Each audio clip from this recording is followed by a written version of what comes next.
بیمار کی عیادت، جو مریض ہے ان کی عیادت۔ 2 نماز جنازہ میں شرکت کرے۔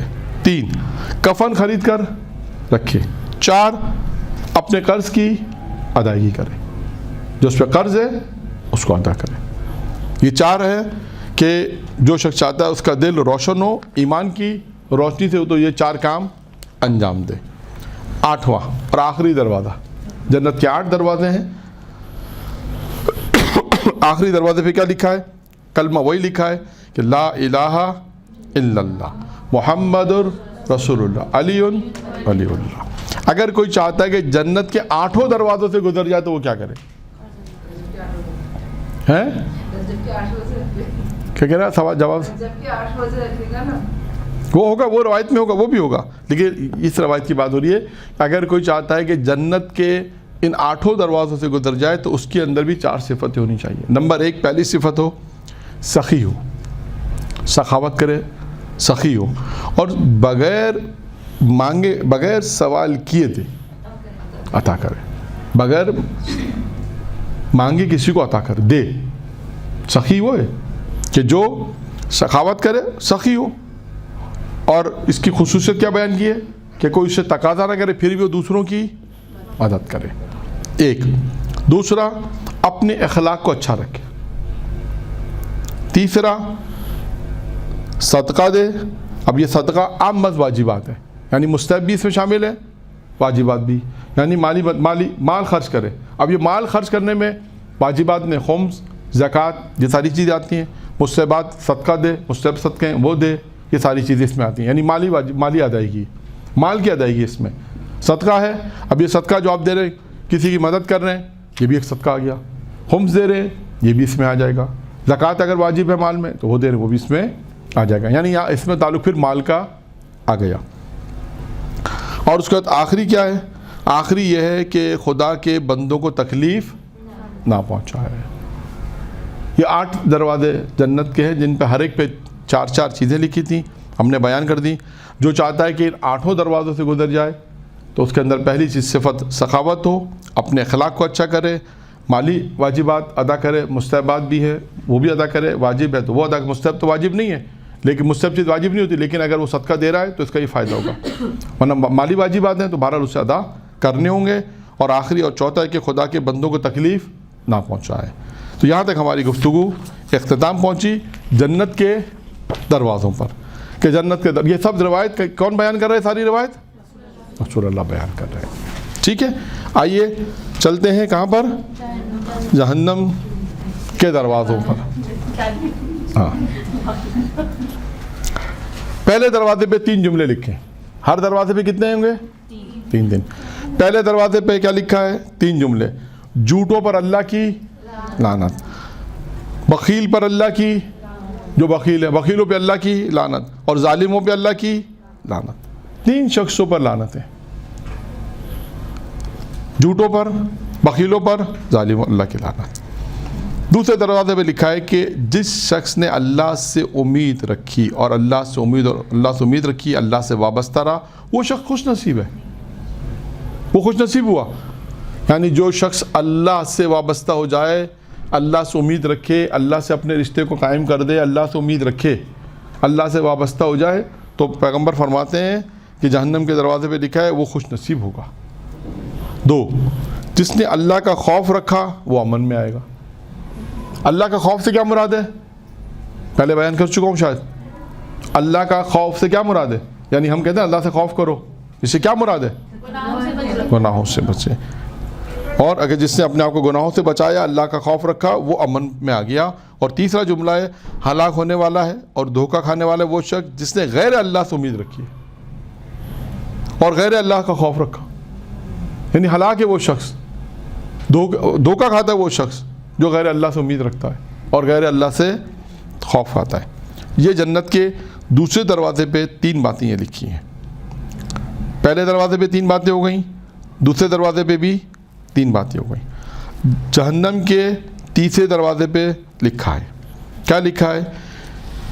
جو شخص قیامت میں عریان نہیں ہونا چاہتا، عریان کسے کہتے ہیں؟ بے لباس کو، بہت آسان، اس کا نیم البدل لفظ ہے بے لباس۔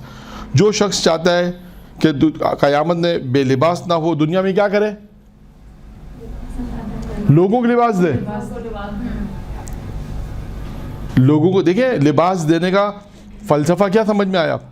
جو آتے ہیں ساحل آتا ہے, گھر پر کوئی آتے ہیں, مطلب کام کرنے والی آتی ہے یا کوئی بھی آتے ہیں کہ ہمیں لباس دے دو, یا ہمیں پتہ ہے کہ کہیں پہ لباس کی ضرورت ہے, ضرورت مند کو لباس دیں, تو اس کا فائدہ کام ملے گا قیامت میں آخر. یہ ہے کہ اس طرح لوگوں کی مدد, اگر دنیا میں اگر کوئی بے لباس ہے تو اگر انسان چاہتا ہے کہ قیامت میں اگر با لباس وارد ہو تو دنیا کے اندر وہ دوسروں کو لباس دے, تاکہ ایک پروردگار اس کے عوض میں کیا کرے گا؟ اس کو قیامت میں لباس عطا کرے گا. ٹھیک ہے.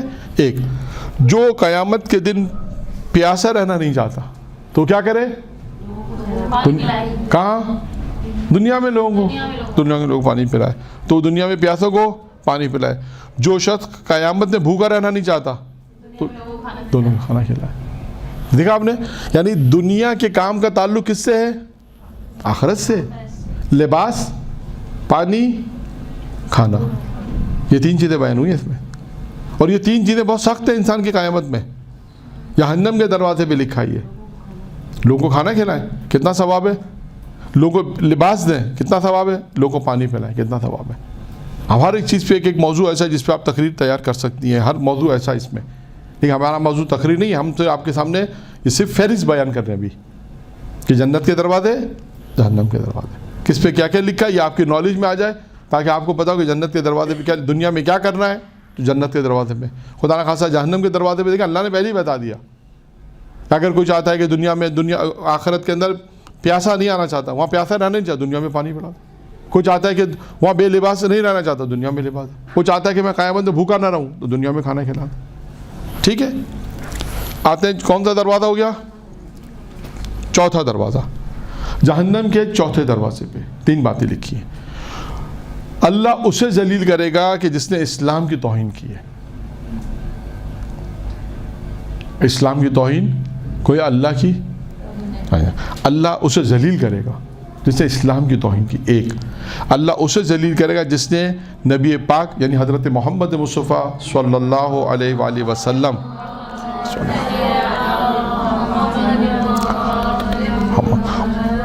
یعنی اللہ اسے ذلیل کرے جس نے حضرت محمد مصطفیٰ صلی اللہ علیہ وسلم اور اہل بیت کی توہین کی ہو.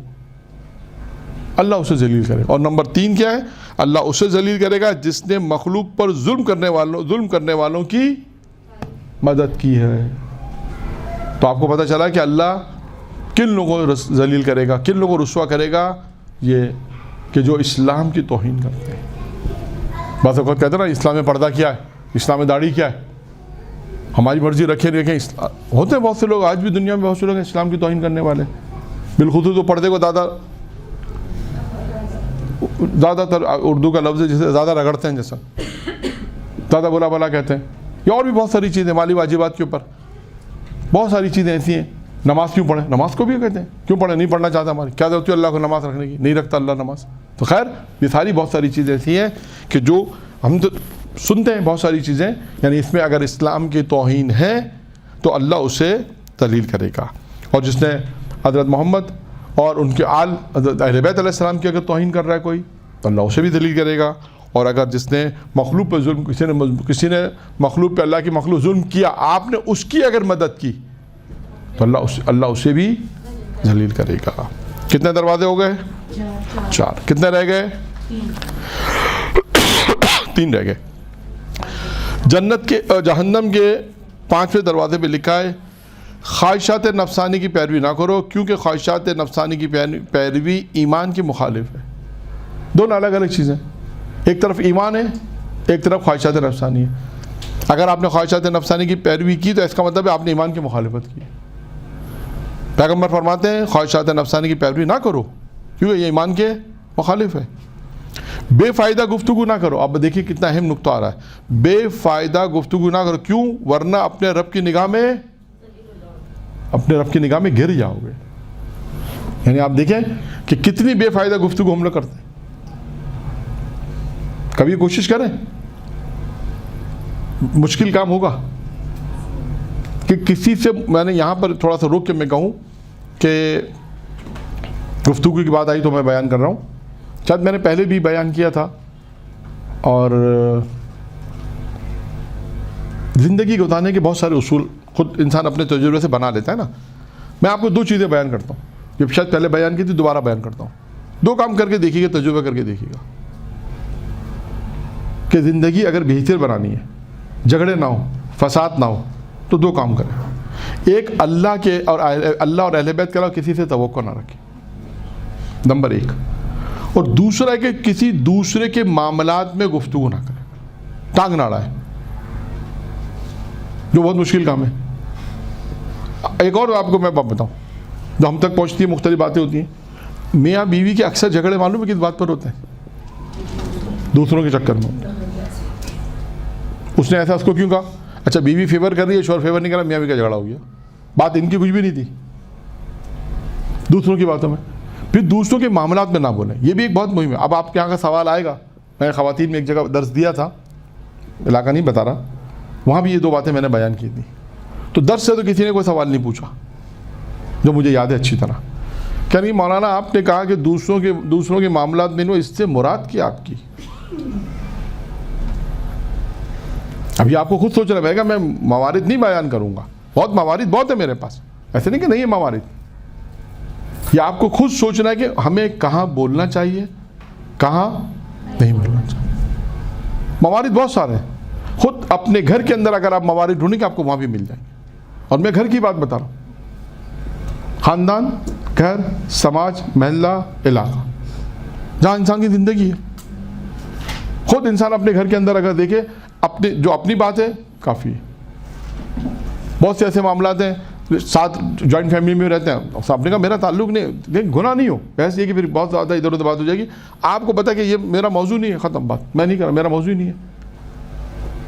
میں کیوں مطلب کوئی گفتگو کر رہا، ٹھیک ہے. اسلام میں صلح کروانے کی وہ الگ چیز ہے، صلح الگ چیز ہے، صلح کی بات نہیں ہو رہی یہاں مثال ہے کہ بہت سے معاملات. اب میں مثالیں کیا دوں؟ مثالیں میرے پاس بہت ساری، میں نے کہا نا مثالیں بہت ساری ہیں. اب میں آپ کو چلے مثال دے دیتا ہوں. ایک دوسروں کے معاملات سے مراد دیکھیں، اس میں بھی البتہ ممکن آپ کے اعتراضات ہوں گے. بہت سی چیزیں ایسی ہوتی ہیں کہ مطلب ساس اور بہو بڑے مسائل ہیں، یا رہنے والی نند اور بھابھی بڑے مسائل ہیں. اب بیٹا ہے ایک ہی، مطلب وہ دونوں کی طرف پریشان ہے. کیا ہوتا ہے اس میں کہ بہت سی چیزیں ایسی ہیں کہ جو ساس کو نہیں کرنی چاہیے اپنی بہو سے متعلق، ضرورت نہیں، موضوع نہیں ہے اس کا، لیکن وہ بولتی ہے. اسی طرح بہو بھی بہت سی باتوں میں نہیں ہے. مثال کے طور پر نند ہے، بہت سی باتیں میں نہیں کرنی چاہیے بھابھی سے، اس کا کوئی تعلق نہیں ہے. بہت سی باتیں ایسی جو انہیں نہیں کرنی چاہیے وہ کرتے ہیں، جس سے فساد ہوتا ہے. یہ ایک اور بات مثال، یا ایک بہن کی شادی ہو گئی، میں اور کھول کے آپ کو بولوں جو مسائل ہیں. ایک کی شادی ہو گئی، بڑی بہن اچھی رہتی ہے سر آنکھوں پر، اب وہ گھر کے معاملات میں دخل اندازی کرتی ہے، بھابھی کو برا لگتا ہے، نہیں بولنا چاہیے اسے. بھائی ان کی شادی ہو گئی سر آنکھوں پر، ختم ہو گیا. اب کیونکہ یہاں شادی ہو گئی، بھابھی آ گئی، بھائی وہ کہتے ہیں ہماری حکومت ہے، مثال کے طور پہ حکومت سب کو چاہیے ہوتی ہے. اب وہ آ کے اگر کوئی کہے کہ یہ ایسا کرو، تو اماں کہتے نہیں ان کی بات مانو، وہ کہتے پھر ہم کس کا بات کہیں. اس میں جھگڑے ہوتے ہیں، فساد ہوتا ہے اس میں. تو اس کی وجہ کیا ہے کہ ہر آدمی کو یہ پتہ ہونا چاہیے مجھے کتنا بولنا اور کہاں بولنا. یہ بہت مہم ہے. اس سے ماں کا کردار بھی بہت اہم ہوتا ہے، یہ بھی میں آپ کو بتا دوں. ماں کا کردار بہت اہم ہے. اگر ماں انصاف سے کام لے تو نہیں ہوگا، یہ بھی میں آپ کو بتا دوں. ماں کبھی کبھی اگر نا انصافی کرے تو یہ بہت مشکل ہوتا ہے. پھر فسادات یہیں سے شروع ہوتے ہیں. فسادات یہیں سے شروع ہوتے ہیں. ایک دوسرے کے خدا نہ خواستہ کینہ، حسد، سب یہیں سے شروع ہوتا ہے. وہ کیوں ہمارے معاملات میں بول رہی ہیں، ہم کیوں ان کے معاملات میں نہیں بول سکتے. وہ جو مرضی آئے ہمارے گھر آ کے بیٹھ جائیں، مثال آئیں سر آنکھوں پر آئیں بیٹھیں. آپ اس کو ایک اور مثال دے دوں، 5 منٹ ہے، ایک اور مثال دے دیتا ہوں تاکہ بات کمپلیٹ بھی ہو جائے. اور ایک مثال دے دیتا ہوں، ایسا ہوتا ہے. مثال کے طور پہ ایک لڑکی کی شادی ہو گئی، ٹھیک ہے. اس کی شادی ایسے گھرانے میں ہوئی کہ جہاں اسے صبح 7 بجے اٹھنا پڑتا ہے. بچے کو اسکول بھیجنا ہے، مثلاً بچے کو اسکول بھیجنا ہے، پھر ساس سسر کو خدمت کرنی چاہیے. 10 بجے جا کے اس کی باری آتی ہے کہ تھوڑا آرام ملے، مثلاً 3-4 گھنٹے میں 2-3 گھنٹے میں یہ کام وہ کام، پھر اپنی باری آتی ہے 10 بجے ناشتہ کرنے کی. مثال شوہر کو دینا ہے، جانا ہے، مشکلات میں 7 بجے اٹھنا، کبھی 6:30 بجے اٹھنا پڑ جاتا ہے. بچے اگر جلدی اسکول جاتے ہیں تو وہ اپنی جب ماں کے گھر آتی ہے تو دیکھتی ہے کہ بہو تو 10 بجے تک، بھابھی تو 10 بجے تک سو رہی ہے آرام سے. تو وہ یہاں پہ کیا کہتی ہے اپنی ماں کو، بڑی بھابھی کو تم نے ڈھیل دے رکھی ہے اماں. یہ فساد ہے، یہ جملہ فساد ہے. یہ معاملات میں نہیں بولنا، کیونکہ کیوں؟ اس کے شوہر کی ڈیوٹی ہے 11 بجے جانا، اس کے بیٹے کی جاب 11 بجے کی، 10 بجے کی، وہ 9 بجے اٹھے 10 بجے، اس سے کیا مطلب ہے اس کا؟ اب جب ماں کا دیکھا دل جلتا ہے، میری بہو تو عیاشی کر رہی ہے، بیٹی جو تکلیف میں ہے، پھر وہ بہو کو بولتی ہے، بیٹے کو بولتی ہے، بیٹا بہو کو بولتا ہے، یہ بولتا ہے، فساد یہیں سے شروع۔ بس یہ غلط ہے، سارا نظام یہاں سے خراب ہے۔ ہر آدمی کو اپنی لمیٹیشن معلوم ہونی چاہیے، مجھے کیا بولنا ہے، کب بولنا ہے، کہاں بولنا ہے، کہاں میری ضرورت نہیں ہے۔ جتنے بھی فساد ہیں آپ دیکھ لیجیے گا، سب یہی ہیں، دوسروں کے معاملات یہ ہیں، دوسروں کے گھر کے معاملے میں انٹرفیئر ہونا، دوسروں کی زندگی کے معاملے میں انٹرفیئر ہونا، ضرورت نہیں ہے۔ یہ نا گفتگو کم کرو، کتنی جگہ پر آئے گفتگو کم کرو، ہر جگہ آیا اخلاق اچھا رکھو، گفتگو کم رہو، ساکت رہو۔ کیوں آیا ساکت رہنے پہ؟ ہر جگہ آپ کو یہ ملے گا، ساکت کا مطلب کیا ہے؟ سکوت، میرا موضوع نہیں ہے، ٹھیک ہے، ان کا آپس کا موضوع خود ہی کریں گے فیصلہ، جب ہمارے پاس آئیں فیصلہ نہیں، فیصلہ اپنی رائے دے دیں، بولا ٹھیک۔ آپ دیکھیے گا یہ بہت جتنی بھی مسائل ہم تک پہنچے ہیں، دیکھتے بھی بہت سے، وہاں یہی ہے، دوسروں کے معاملات میں ٹانگ اڑانا، دوسروں کے معاملات میں بولنا، دوسروں کے زندگی میں مداخلت کرنا، یہ سب فساد کی جڑ ہے۔ انسان کو یہ پتا ہو کہ مجھے کہاں بولنا ہے، کیا بولنا ہے، کب بولنا ہے، بس۔ دوسروں کے معاملات میں، حتیٰ اپنے گھر کے معاملات میں، حتیٰ بعض اوقات میاں بیوی، بعض اوقات مثال کے طور پہ اب شوہر سوشل ورک ہے، بیوی پوچھتے کس کا فون آیا، اس کا تعلق نہیں پوچھنے کا کس کا فون آیا، جانتی نہیں ہے، اچھا آپ نے اس کو کیا دیا، اس کا تعلق ہی نہیں پوچھنے کا اس کو کیا دیا، یہیں سے فساد شروع ہوتا ہے۔ ضرورت نہیں ہے، خدا نہ خاصا ایسا نہیں کہ لڑکیوں سے بات کرے تو الگ مسئلہ ہے، وہ الگ پوچھے گی، وہ نہیں، میں بات کر رہا ہوں ہوتا کیا ہے، وہ آدمی کب تک جواب دے گا، پھر الٹے سیدھے نام بولتے اچھا فلاں آدمی آتا، ہو سکتا ہے آئے کوئی اور، کچھ اور بولتے ہیں، کب تک میں جواب دیتا رہوں۔ تو بہت ساری چیزیں ایسی ہوتی ہیں کہ اب خدا نہ خاصا کہتا نہیں بیوی کا کام ہے شوہر کو کنٹرول رکھنا، یہ بھی ایک بڑا مسئلہ چل رہا ہے آج کل، یہ بھی بڑے مسائل ہیں۔ بات یہ بھی معاشرے کے اندر اس طرح رہنا ہے کہ مل جل کر محبت کے ساتھ رہنا ہے، اور اس طرح زندگی بسر کرنی کہ فساد نہ ہو، جھگڑا، اور جھگڑے کی سب سے بنیادی جو آپ لکھ لیں میری بات، بنیادی چیز ہے غصہ۔ اس سے میں ایسے کام شیطان کرا دیتا ہے کہ ساری زندگی پشیمان آدمی رہتا ہے، ساری زندگی، چاہے آپ جتنا سوری بول دیں، وہ سوری کوئی فائدہ نہیں دیتی، اس وقت معذرت ہو جاتی ہے، فرض کریں معذرت ہو گئی، لیکن ساری زندگی وہ لفظ جو بولے گئے ہیں، زبان سے ادا ہوئے ہیں، ساری زندگی تیر کی طرح دلوں پہ جا کے لگ جاتے ہیں، چاہے وہ سگے بھائی بہن ہوں، چاہے میاں بیوی ہوں، خدا نہ خاصا ماں باپ ہوں، یہ تمام چیزیں نقصان، سب سے بڑا نقصان جو چیز ہے وہ غصہ ہے۔ غصہ آئے گا 100% جگہ غلط، اور پھر کبھی مس انڈرسٹینڈنگ، کبھی کسی نے کسی کی پوری بات نہیں سنی، فوراً بولنا شروع ہوتے ہیں، باپ پوری بات تو میری سن لیں، پتہ چلا وہ ان کے فیور میں بولنا چاہ رہے تھے، آپ نے کہا اچھا میں بات نہیں کر، یہ بھی ہوتا ہے مس انڈرسٹینڈنگ، ابھی بات ہونی شروع نہیں ہونا، جو سنانا شروع کر دیا، اس نے کہا بھائی اب میری بات تو پہلا سن لیں، تو یہ بھی ہوتا ہے کہ انسان کا غصہ، یہ ساری چیزیں یہی ہے، سکوت یہی ہے، یا آپ کہیں گے اس کے موارد کیا ہیں، سکوت کے موارد یہی ہیں، ساکت، کہ انسان اپنی زندگی میں جتنی ضرورت ہے اتنا بولے۔ آپ دیکھیے گا پریکٹیکلی طور پہ بہت سی جگہوں پہ یہ چیز سکون ہے، زیادہ پنچات، جیسے ہم اردو میں پنچات بولتے ہیں، کیا بولتے ہیں ایک، اور اس کے علاوہ زیادہ پنچات کا لفظ استعمال ہوتا ہے میرا خیال ہے، اور کوئی لفظ استعمال ہوتا ہے تو پتہ نہیں، زیادہ پوچھ گچھ کرنا، زیادہ کسی کے معاملے میں، یہ سب چیزیں انسان کی زندگی میں پھر دوسروں کی پرائیویسی پتہ چلتی ہے، یہ بھی ایک مشکل ہوتا ہے۔ کچھ چیزیں لوگ چھپانا چاہتے ہیں، پتہ چلا انہوں نے ان کی بیوی کو بتایا، انہوں نے آ کے گھر میں سب کو بتا دیا، اصل بات خراب ہو گئی ساری۔ اللہ دوسروں کے رازوں کو چھپانا چاہتا ہے، یہ بھی ہے۔ تو خیر آپ کہیں کہ مولانا ایک جملے سے بات کافی لمبی تقریر ہو گئی، خیر بات کہاں پہ پہنچی تھی؟ چھٹے دروازے پہ کہاں پہنچے تھے؟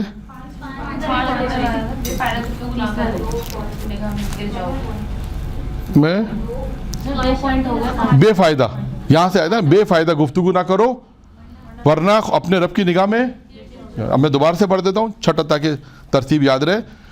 پانچویں دروازے پہ لکھا ہے کہ خواہشات نفسانی کی پیروی نہ کرو کیونکہ خواہشات نفسانی ایمان کے مخالف ہے، بے فائدہ گفتگو نہ کرو ورنہ اپنے رب کی نگاہ میں گر جاؤ گے، اور آخری کے ظالموں کی مدد نہ کرو کیونکہ جنت ظالموں کے لیے نہیں ہے۔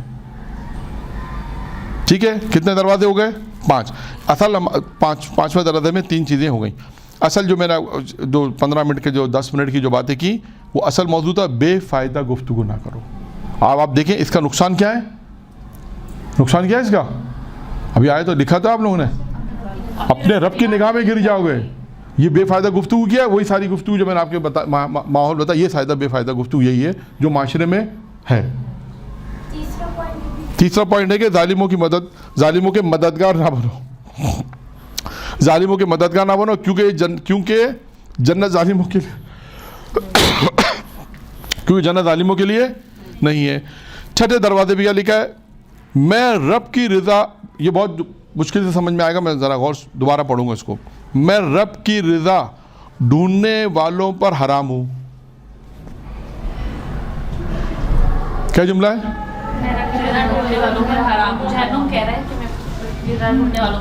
کیا مطلب ہے اس کا؟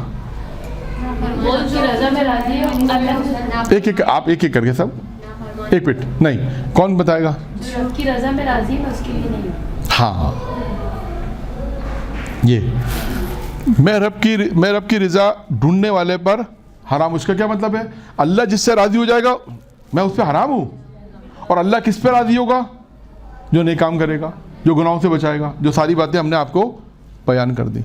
چھوٹی چھوٹی باتیں زندگی میں، یہ چھوٹی چھوٹی باتیں جو میں نے بیان کی سب چھوٹی، دیکھیں انسانی زندگی کتنی سکون میں آ جائے گی۔ تو آئیے، میں رب کی رضا پر، یا چھٹے دروازے پہ کیا لکھا ہے؟ میں رب کی رضا کو ڈھونڈنے والے پر حرام ہوں۔ کیا مطلب ہے؟ کہ جو شخص اللہ جس پر راضی ہے اس پر میں حرام ہوں، یعنی وہ جہنم میں نہیں آئے گا۔ اللہ کس پہ راضی ہوگا؟ جو نہیں کام کرے گا، براؤں سے اپنا، اللہ اس پہ راضی ہوگا۔ میں صدقہ دینے والے پہ حرام ہوں، وہی مالی بات، جو مالی واجبات ادا کر رہا، صدقہ دے رہا ہے، نیک کام کر رہا ہے، میں اس پر، یعنی جو صدقہ دے گا وہ جہنم میں نہیں جائے گا۔ میں روزہ دار پر حرام ہوں، جو روزہ رکھے گا وہ جہنم میں۔ آخری دروازہ، جہنم کا 7واں اور آخری دروازہ، اس پہ بھی 3 باتیں لکھی۔ کیا لکھا؟ پہلا جملہ، محاسبہ نفس، محاسبہ ہونے سے پہلے خود اپنا محاسبہ کر لو، یعنی کہتے ہیں نا، اس سے پہلے کہ تمہارا محاسبہ ہو اپنا محاسبہ خود کر لو۔ ملامت ہونے سے پہلے خود ہی اپنے نفس کو ملامت کر لو، اس سے پہلے کہ کوئی تمہیں ملامت کرے اپنے آپ کو خود ہی، اپنے نفس کو خود ہی ملامت کر لو۔ پہلا ہے محاسبہ ہونے سے پہلے خود اپنا محاسبہ، اس سے پہلے کہ تمہارا محاسبہ ہو اپنا محاسبہ کر لو۔ ملامت ہونے سے پہلے خود ہی اپنے نفس کی ملامت کر لو۔ اور آخری میں ہے کہ خدا کے حضور پیش ہونے سے پہلے اسے پکار لو، خدا کے حضور پیش ہونے سے پہلے اسے پکار لو، اپنے رب کو یاد رکھو۔ وآخر دعوانا الحمدللہ رب العالمین۔